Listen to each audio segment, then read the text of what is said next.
estamos con Lucho Benavente, director de Voz Populi, entiendo ya bastante mejor de salud. Lucho, buenas noches.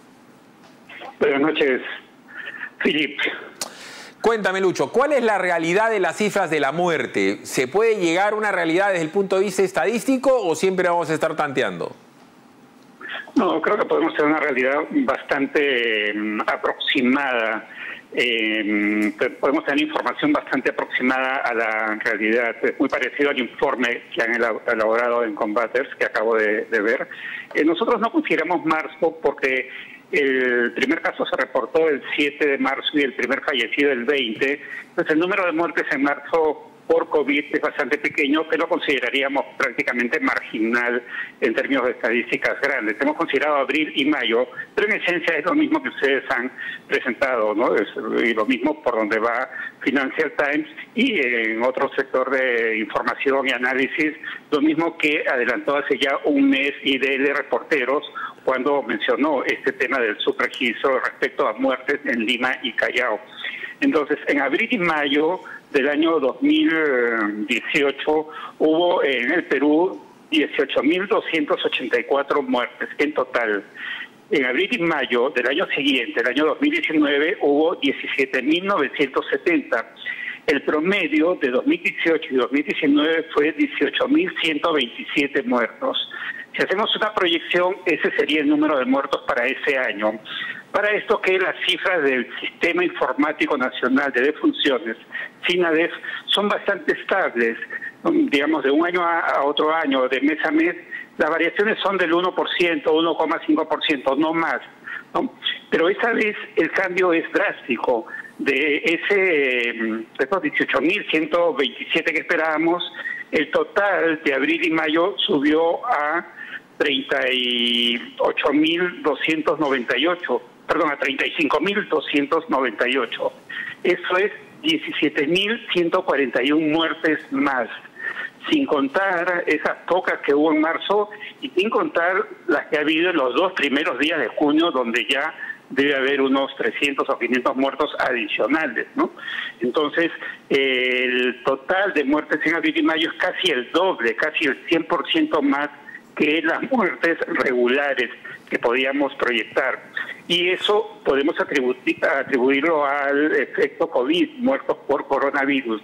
Ahora, hay quienes piensan que una parte de esos muertos son por el subregistro, ¿no? Porque entonces murieron por otros motivos. Pero, una parte de esos muertos fueron porque tuvieron otras enfermedades respiratorias, circulatorias, fueron a las emergencias y no recibieron atención porque el sistema había colapsado y estaba totalmente enfocado en pacientes con COVID-19. Pero por otro lado, en ese periodo, con eso termino esa idea, hay muertes que siempre ocurrían, que eran muertes violentas por crímenes y por accidentes automovilísticos que no han ocurrido este año. Digamos, ahí quedamos tas con tas y podríamos atribuir ese número a muertes por COVID, 17.141 en abril y mayo del 2020. A ver, yo voy a hablar del sentido común y no de temas estadísticos. Sin embargo, voy a utilizar la palabra normalidad. La normalidad implica que es la norma, lo constante, lo permanente, lo proyectable. Es decir, la norma en el Perú son 9.300, 9.400 muertos.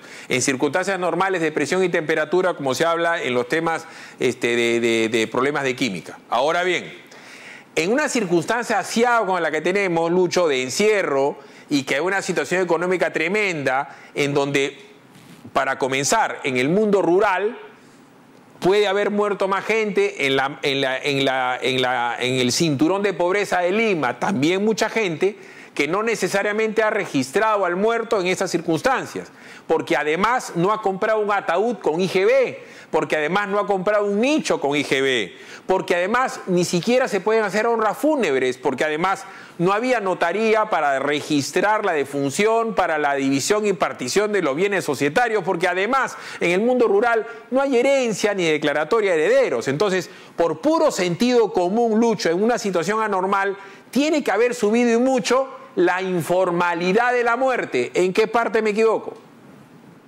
Sí, es cierto, ¿no? El Perú es un país informal en todo. O si tú me dices una palabra para definir al Perú, la palabra que más se acerca para definir al país es la informalidad.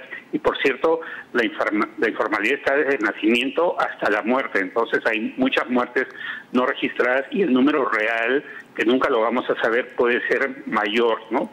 Esa estadística que hemos analizado está basada en cifras oficiales del mismo Ministerio de Salud, que por un lado en su sala COVID informa de 4.000 y pico casos, pero por otro lado en su SINADEF, en su Sistema Informático Nacional de Defunciones, muestra esa misma realidad, ¿no? En el mismo gobierno, moviéndonos con cifras oficiales. Si entramos a cifras o a especular sobre cifras no oficiales, sobre informalidad, podría haber un número mayor de muertes.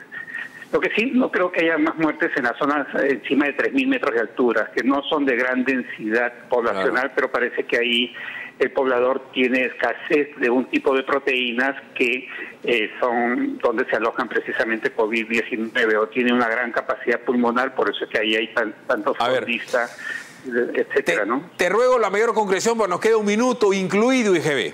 A ver, hasta donde yo entiendo, la estrategia del gobierno ahora es contágese quien pueda y sálvese quien pueda. Van a haber una tremenda cantidad de contagios en todo este mes de junio, seguramente julio, hasta que todo el mundo que se contagie se vaya a contagiar. Los asintomáticos la pasarán.